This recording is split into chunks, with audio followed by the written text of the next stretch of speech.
हम आम जनता के लिए हैं, वो खास लोगों के लिए हैं। तो ये कंपैरिजन पॉसिबल नहीं है। किसके लिए होता है? गांव-गांव जाके, घर-घर जाके हम लोग खाता वहाँ से खोलते हैं। जनधन खाता हो, मुद्रा लोन हो, ये कौन कहेगा? किससे मैं पूछूं? आप खुद बताइए कि क्या ये प्राइवेट बैंकों में होता है? तो मेरे को लगता है कि सरकार जो हमारी सरकारी संपत्तियों को निजी हाथों में बेच रही है वो बिल्कुल गलत कर रही है। वो सिर्फ अपने बेनिफिट्स को देख रही है, लेकिन आम जनता जिनका पैसा हमारे सरकारी बैंकों में सुरक्षित रहता है, उनके पैसों को, उनकी आम जनता की जो जीवन भर की कमाई है उसे निजी हाथों में सौंप कर खतरे में डाल रही है। और सच्चाई यही है कि जो गांव-गांव में आज बैंकिंग हर जगह जो पहुंच रही है, ये सरकारीकरण का नतीजा है। निजीकरण होने के बाद ये नामुमकिन है, ये हो ही नहीं सकता है। जहां अभी डेवलपमेंट कहीं गांव में अभी जाके नज़र आ रहा है, वो डेवलपमेंट को तो ख़त्म कर दिया जाएगा अगर निजीकरण होता है तो। लोग कहते हैं कि सरकारी तंत्र काम नहीं करता ढंग से। जो लोग कहते हैं वो लोग कौन हैं? मैं भी ये पूछना चाहूँगी ना कि जो लोग ऐसा कहते हैं वो लोग कौन हैं? क्या कभी किसी गरीब इंसान को आपने देखा है कि वो लोग कहते हैं कि मुझे सरकारी बैंक में खाता नहीं खुल रहा है?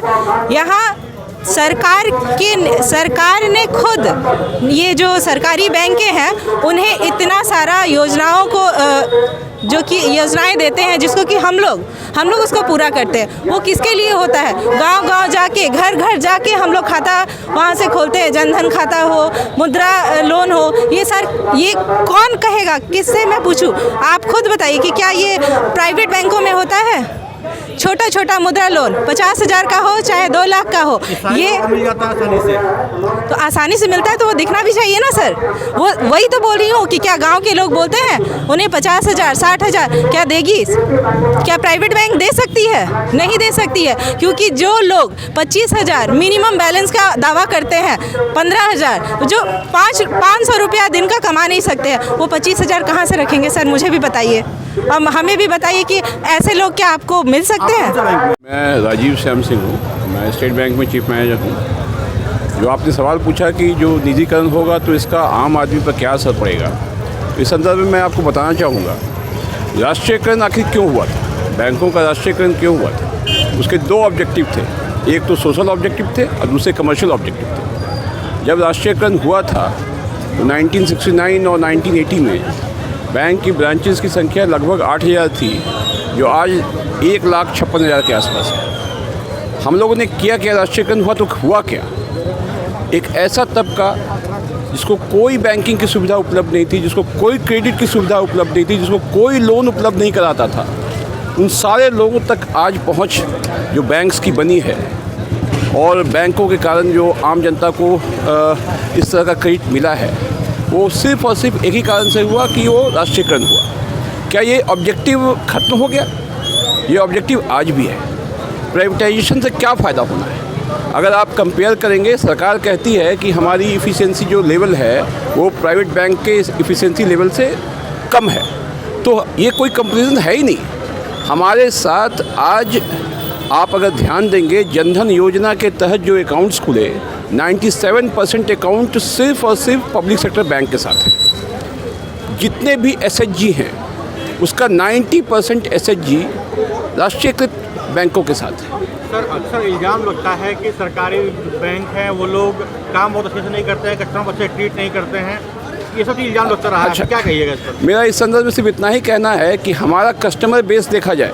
मैं आपको सिर्फ एक ही चीज़ बताना चाहूँगा, स्टेट बैंक ऑफ इंडिया के पास 45 करोड़ लोग हैं जो कि कस्टमर हैं। 2001 में हमारे पास 5 करोड़ लोग थे, 2 लाख लोग सर्व करने के लिए थे जो ऑफिसर्स थे, और जो टोटल जो स्ट्रेंथ था बैंक का, आज 45 करोड़ है, स्ट्रेंथ उतना ही है।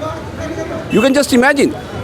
ये कहना हमारा कंपैरिजन उससे हो ही नहीं सकता है, क्योंकि मेरे पास तो 100 रुपये से लेकर के 1,000 करोड़ के डिपॉजिटर हैं, उनके पास तो मिनिमम डिपॉजिट ही स्टार्ट होता है 10,000 से।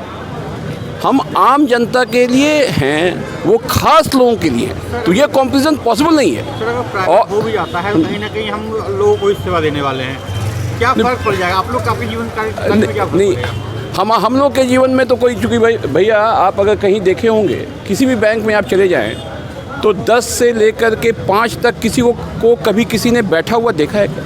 हम तो ऑलरेडी 12 से 14 घंटा काम कर रहे हैं। आप अगर हमारी प्रॉफिटेबिलिटी देखिएगा, हमारा जो अन्य जो पैरामीटर्स है जिससे कि आप हमारे इफ़िशियंसी को मेज़र करते हैं, वो अगर देखिएगा वो कंपेरेबल है ICICI बैंक, HDFC बैंक से। आप उसको देखें तो हम जो आज सुविधा उपलब्ध करा रहे हैं और हम जो सर्विस दे रहे हैं, वो आपको कंपेयर करना पड़ेगा कि हमारा कस्टमर बेस क्या है, उनका कस्टमर बेस क्या है, तब आप कंपेयर कर पाएंगे। तब हम, क्योंकि ये लेवल प्लेइंग फील्ड नहीं है, जो कंपैरिजन आप कर रहे हैं वो लेवल प्लेइंग फील्ड के साथ नहीं है, इसलिए ये कंपैरिजन तो सही नहीं है। हम जो सेवा दे रहे हैं वो सिर्फ समाज नहीं, राष्ट्र निर्माण में हमारा योगदान है और इस योगदान को कोई भूल नहीं सकता है। आज के दिन में भी जो टोटल बैंकिंग सर्विसेज है उसमें लगभग 70% योगदान पब्लिक सेक्टर बैंक का है, मात्र 30% योगदान प्राइवेट सेक्टर बैंक्स और इंटरनेशनल बैंक्स का है।